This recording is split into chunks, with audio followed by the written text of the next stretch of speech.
पहले की वीडियो में हमने if, if else and nested if else statement जो है वो देखे हैं। ठीक है, आज हम देखने वाले हैं इफ एल्स लैडर। तो इफ एल्स लैडर का सिंटैक्स यहाँ लिखा हुआ है। पहले तो इफ, देन इफ में कंडीशन। ठीक है, अगर ये कंडीशन फॉल्स हो जाती तो फिर हम एक बार चेक करते हैं, that means else, then if and then condition 2। ठीक है, देन ऐसे हम कितनी भी नंबर ऑफ कंडीशंस राइट कर सकते हैं।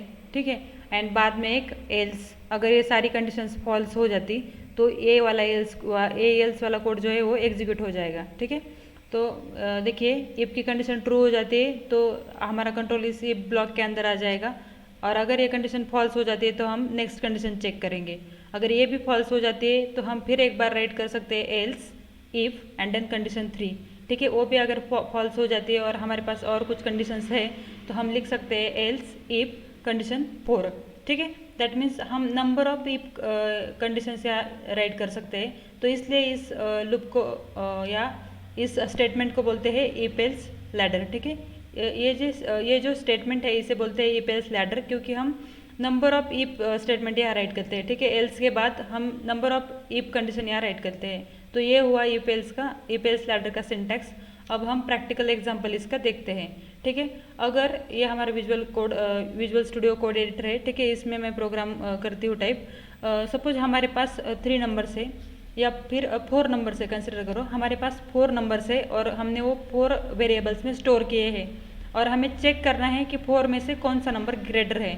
तो इस कंडीशन में हम इफ एल्स लैडर यूज़ करते हैं। ठीक है, कैसे यूज़ करते हैं वो मैं आपको प्रोग्रामेटिकली यहाँ दिखा रही हूँ। ठीक है, मैं यहाँ एक नई फाइल क्रिएट करती हूँ और वो सेव कर देती हूँ। ठीक है, अब प्रोग्राम इफ एल्स लैडर का है तो मैं इस प्रोग्राम का नेम भी इफ एल्स लैडर ही देने वाली हूँ। ठीक है, if else and then ladder, and C का प्रोग्राम है तो हम यहाँ .c एक्सटेंशन लगाएंगे। ठीक है, अब यहाँ प्रोग्राम में पहले हमें हेडर फाइल इंक्लूड करनी पड़ती है, and most common header file जो हम स्टैंडर्ड इनपुट आउटपुट के लिए इंक्लूड करते हैं वो है stdio.h। ठीक है, तो हैश इंक्लूड एंड इंक्लूड करते हैं हम stdio.h।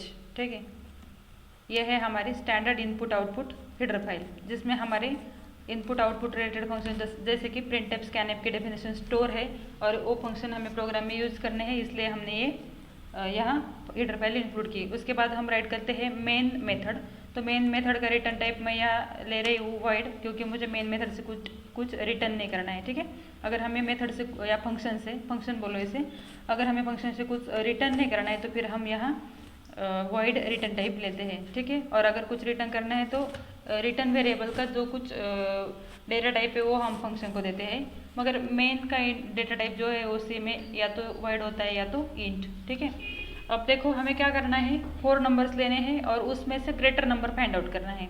तो 4 नंबर्स हमें लेने हैं तो उसके लिए हमें 4 वेरिएबल्स लगेंगे। इंटीजर वेरिएबल्स मैं यहाँ ले लेती हूँ। ठीक है, तो 4 वेरिएबल्स यहाँ लगेंगे, तो मैं A, B, C and D ऐसे 4 वेरिएबल्स यहाँ डिक्लेयर करती हूँ। ठीक है, अब हम इस वेरिएबल की वैल्यू यूज़र से ले लेते हैं। तो यूज़र के लिए मैं एक मैसेज देती हूँ यहाँ प्रिंटफ।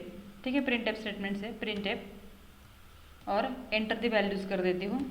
ठीक है, आप राइट कर सकते हो enter the values of A, B and C, but मैं यहाँ बस लिख देती हूँ एंटर द वैल्यूज़। ठीक है, अब यूज़र 4 वैल्यूज़ एंटर करेगा। ठीक है, तो वो 4 वैल्यूज जो यूज़र ने एंटर की है वो हमें स्टोर करनी है या इस 4 वेरिएबल्स में। ठीक है, और चारों वेरिएबल्स जो है वो इंटीजर टाइप के हैं, तो यहाँ हम %d लिखेंगे। ठीक है, %d 4 टाइम्स। ठीक है, 4 वेरिएबल की वैल्यू हमें स्टोर करनी है तो 4 टाइम्स हम यहाँ %d लिखेंगे। ये गलत होगा या कुछ। ठीक है, %d। ठीक है, अब यहाँ जब हमें वेरिएबल में वैल्यू स्टोर करनी है तो हमें यहाँ एम्परसेंड ऑपरेटर यूज़ करना पड़ता है। ठीक है, %a, %b, %c, %d। ठीक है, तो जो वैल्यू यूज़र ने एंटर की है वो respectively A, B, C and D में स्टोर हो जाएगी। ठीक है, यहाँ तक हमने क्या किया, यूज़र से 4 वेरिएबल डिक्लेयर किए, यूज़र को मैसेज दिया enter the values, and then वो जो वैल्यू यूज़र एंटर करेगा वो हमने वेरिएबल में स्टोर की है। ठीक है, अब एक्चुअल हमें इफ एल्स लैडर यहाँ यूज़ करना है। तो देखिए हमें क्या करना है कि इन चारों में से 4 वेरिएबल हमारे पास है, 4 में से कौन सा वेरिएबल ग्रेटर है। ठीक है, तो लॉजिक कैसे हो सकता है, देखिए हम चेक कर सकते हैं कि A जो है हमारा वो B से ग्रेटर है क्या। सी से ग्रेटर है क्या, डी से ग्रेटर है क्या, ठीक है। अगर हमारा A B C and D से ग्रेटर है तो हम ये बोल सकते हैं कि ए इज़ ग्रेटर, ठीक है, चारों नंबर में से ए ग्रेटर है। या तो फिर हम अगली कंडीशन ऐसे चेक कर सकते हैं, जो हमारा बी है वो अदर थ्री के साथ कंपेयर करेंगे। दैट मीन्स ए बी जो है वो ए से ग्रेटर है क्या, that means B is B greater than A, B greater than C and B greater than D. अगर ऐसा है तो हम बोल सकते हैं कि बी इज ग्रेटर, ठीक है। या फिर हम ऐसा सी के लिए और डी के लिए चेक कर सकते हैं। दैट मीन्स हम एक वेरिएबल लेंगे और वो अदर थ्री वेरिएबल्स के साथ कंपेयर करेंगे। अगर कंडीशन ट्रू हुई तो हम कह सकते हैं कि ये वेरिएबल ग्रेटर है। तो इसके लिए हम इफ एल्स लैडर यहाँ यूज करने वाले हैं। तो देखिए प्रैक्टिकली हम कैसे करेंगे, ठीक है। इफ और इफ में कंडीशन राइट करेंगे जो मैंने अभी बोली, क्या कि ए इज ग्रेटर देन बी। अगर ए बी से ग्रेटर है और यही पे हमें चेक करना है ए बी से ग्रेटर है क्या, ए सी से ग्रेटर है क्या, ए डी से ग्रेटर है क्या। तो अगर एक इफ में हमें मल्टीपल कंडीशंस लगानी है तो यहाँ हमें लॉजिकल एंड ऑपरेटर यूज करना पड़ता है, ठीक है। इस ऑपरेटर की मदद से हम क्या कर सकते हैं कि मल्टीपल कंडीशन यहाँ लगा सकते हैं। ये पहली कंडीशन लगाई मैंने, if A is greater than B, then मैं यहाँ चेक करती हूँ A is greater than C and A is greater than D, ठीक है। अब यहाँ इस केस में ये तीनों की तीनों कंडीशन ट्रू होनी चाहिए, तभी हमारा कंट्रोल जो है वो इस इफ में आ जाएगा, ठीक है। अगर इसमें से एक भी कंडीशन फॉल्स हुई तो हमारा कंट्रोल इफ में आएगा नहीं, ठीक है। उसके बाद वाले जो स्टेटमेंट है वो आ जाएगा, ठीक है। अब मैं यहाँ प्रिंट करती हूँ मैसेज ए इज ग्रेटर, ठीक है। प्रिंट एफ मैसेज राइट करती हूँ मैं ए इज ग्रेटर। आप ए की जगह परसेंट डी पे कर सकते हैं, percent D is greater and comma करके ए, तो क्या होगा ए की जो वैल्यू होगी वो प्रिंट होगी, ठीक है।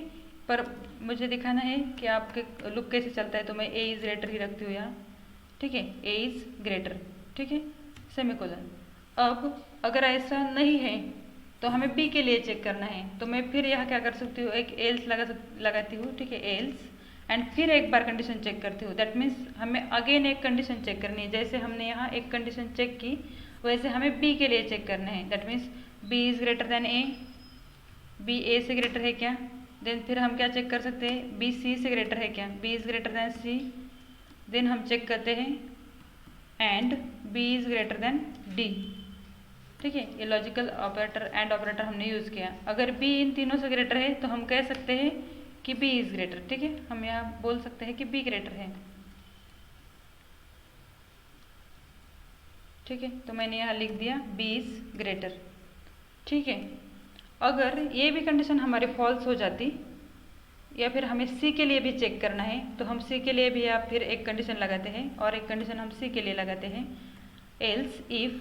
तो हमें क्या चेक करना है, अब सी जो है वो ए से ग्रेटर है क्या एंड सी जो है वो बी से ग्रेटर है क्या, एंड फिर एक बार हम चेक करते हैं सी जो है वो डी से ग्रेटर है क्या, ठीक है, डी, ठीक है। अब अगर ऐसा है तो हम प्रिंट करेंगे सी इज ग्रेटर, ठीक है। ये मैं ऐसे कॉपी करके पेस्ट करती हूँ, बस वेरिएबल का नाम चेंज कर देती हूँ यहाँ, ठीक है, सी इज ग्रेटर, ठीक है। अब हमने तीनों के लिए चेक किया ए बी सी। अब डी के लिए हमें चेक करने की कोई ज़रूरत नहीं है, क्योंकि अगर ये तीनों कंडीशन फॉल्स हो जाती तो बाय डिफ़ॉल्ट क्या हो सकता है, डी ग्रेटर हो सकता है। तो हमें यहाँ चेक करने की ज़रूरत नहीं है, ठीक है। तो डायरेक्टली हम यहाँ एक एल्स और लगाएंगे, ठीक है, एल्स एंड उसमें राइट करेंगे डी इज ग्रेटर, ठीक है। यहाँ मैं राइट कर देती हूँ डी इज ग्रेटर, ठीक है। तो ये हुआ हमारा प्रोग्राम, ठीक है। इसमें हमने क्या किया, एक 4 वेरिएबल डिक्लेयर किए, उसके वैल्यू जो है वो यूज़र से ले ली और इन वेरिएबल्स में स्टोर कर दी। अब चेक किया पहला वेरिएबल जो है वो अदर 3 वेरिएबल से ग्रेटर है क्या, अगर है तो वैसा मैसेज दिया। फिर चेक किया सेकंड वेरिएबल के लिए। अब देखो इफ एल्स लैडर में इन चारों में से, दैट मीन्स जितनी नंबर ऑफ कंडीशन आप इफ एल्स लैडर में लिखोगे उसमें से बस एक ही कंडीशन ट्रू होने वाली है। दैट मीन्स मैंने यहाँ 3 कंडीशंस लिखी और एल्स में एक मैसेज छोड़ा है, ठीक है। आप ऐसे 10, 20, 50 कंडीशन भी लिखेंगे तो इसमें से बस एक ही कंडीशन एग्जीक्यूट होने वाली है, अदर कंडीशन जो है वो बाईपास हो जाती हैं, ठीक है। तो इफ एल्स लैडर में क्या होता है, एक कंडीशन ही एग्जीक्यूट हो जाती है जो ट्रू हुई। जहाँ इफ एल्स लैडर का एक स्टेटमेंट, एक कंडीशन अगर ट्रू हुई तो उसके बाद हमारा ये जो इफ एल्स लैडर है वो ये बाईपास हो जाता है, ठीक है। अब मैं ये प्रोग्राम आपको रन करके दिखाती हूँ, ठीक है।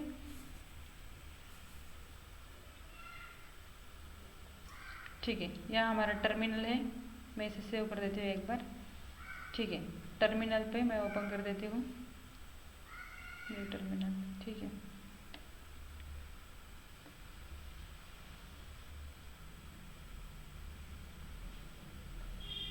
कमांड प्रॉम्प्ट में यहाँ दे देती हूँ, ठीक है। अब देखिए इस पे हम रन कैसे करेंगे।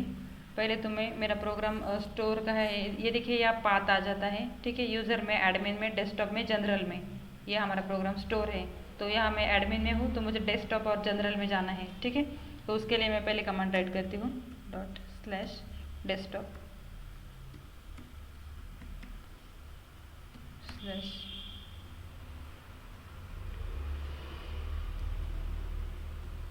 जनरल, ठीक है। अब हमें प्रोग्राम कंपाइल करना है, तो जब हम सी में प्रोग्राम कंपाइल करते हैं तो कैसे करते हैं, जीसीसी हमारे सी का कंपाइलर है, देन हमारे प्रोग्राम का नेम ईपेल्स लैडर, ठीक है, .c, इससे हम प्रोग्राम कंपाइल करने वाले हैं, ईपेल्स लैडर .c, ठीक है। अगर हमारे प्रोग्राम में कुछ एरर है तो वो यहाँ दिखाएंगे, ठीक है। प्रिंटफ में यह एरर आई, तो क्या एरर है प्रिंटफ फंक्शन में, ओके, हम यहाँ देख लेते हैं प्रिंटफ फंक्शन में क्या एरर आई। तो देखो हमने यहाँ प्रिंटफ में कोट्स लिखे नहीं है, डबल कोट, तो इसलिए एरर आई थी, ठीक है। मैं एक बार फिर सेव कर देती हूँ एंड फिर कंपाइल करती हूँ, ठीक है।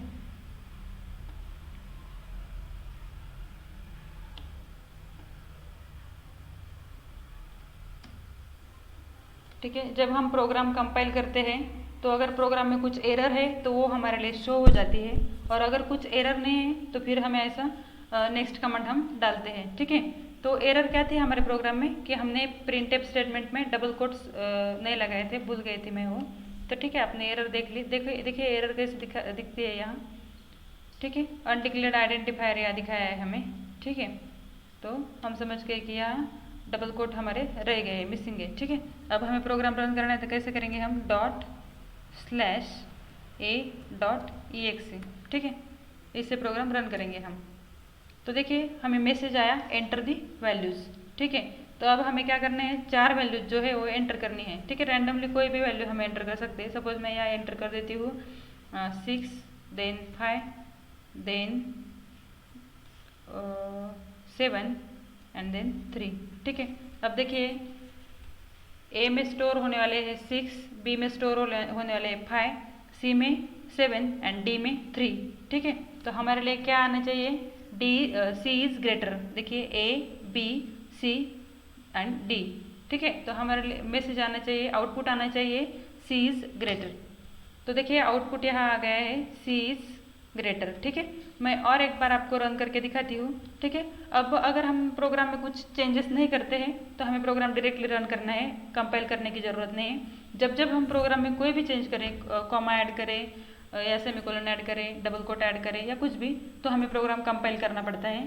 पर अगर प्रोग्राम में हम कोई चेंज नहीं करते और हमें आउटपुट किसी और कंडीशन के लिए चेक करना है तो बस हम रन करते हैं उसे, ठीक है। तो यहाँ मैं रन कर रही हूँ प्रोग्राम। अब मैं कुछ और वैल्यूज यहाँ एंटर कर देती हूँ, जैसे कि पहली बार हमने सी को ग्रेटर दिखाया था, अब मैं ए वाली वैल्यू ही ग्रेटर ले लेती हूँ, या फिर डी वाली ले लेते हैं हम, क्योंकि डी वाली जो है वो हमने एल्स कंडीशन में डाली है, ठीक है। तो देखिए 1 suppose, then 5, then 3 and then 7, ठीक है। अब देखिए यह आया हमारा डी इज ग्रेटर, आपको आउटपुट यहाँ दिख रहा है कि स्क्रीन पे, देखिए डी इज ग्रेटर। यहाँ ये ए में स्टोर हुआ था 1, बी में 5, सी में 3 एंड डी में 7। तो यहाँ हमारा आउटपुट क्या आया, डी इज ग्रेटर, क्योंकि डी में 7 हमारा स्टोर था। मुझे लगता है आप प्रोग्राम समझ गए होंगे। और मुझे एक बात जो बतानी थी मेन, तो वो क्या थी, मैंने आपको एक बार बताई कि इस प्रोग्राम में ये जितनी भी कंडीशंस आप राइट करोगे, ठीक है, कितनी भी नंबर ऑफ कंडीशंस आप राइट करो, इनमें से बस एक ही कंडीशन क्या होने वाली है, एग्जीक्यूट होने वाली है, ठीक है। जो कंडीशन ट्रू हो जाती है बस वही यहाँ एग्जीक्यूट हो जाती है और बाकी वाली बाईपास हो जाती है। अगर मैं दैट मीन्स एक बार फिर रन करके दिखाती हूँ मैं, अगर मैं पहले ही ए की वैल्यू ही ग्रेटर दे देती तो बाकी वाली कंडीशन के लिए चेक नहीं होता ये, ठीक है। दैट मीन्स पहली कंडीशन अगर ट्रू हो जाती तो बाकी की कंडीशन चेक ही नहीं होती। ठीक है, तो ये मुझे आपको समझाना था। एक बार मैं फिर आपको रन करके दिखाती हूँ। ठीक है, टर्मिनल। ठीक है, पहले वाला CMD ले लेती हूँ मैं आपका, और यहाँ ये प्रोग्राम फिर रन करती हूँ। ओके, तो मैं यहाँ दे देती हूँ ./a.exe। ठीक है, अब हम एंटर करेंगे 4 वैल्यूज़। अब पहली वैल्यू मैं ग्रेटर दे देती हूँ। ठीक है, मुझे स्पेस देकर दे देती हूँ, आपको समझेगा। 6 3 4 2 सपोज ऐसे वैल्यूज़ मैंने दे दी। अब तो यहाँ एक ही वैल्यू ग्रेटर है, तो हमारे लिए मैसेज आया A इज़ ग्रेटर। ठीक है, तो यही कंडीशन यहाँ ट्रू हो जाएगी। बस ये हुआ if else लैडर। ठीक है, आई होप आपको ये प्रोग्राम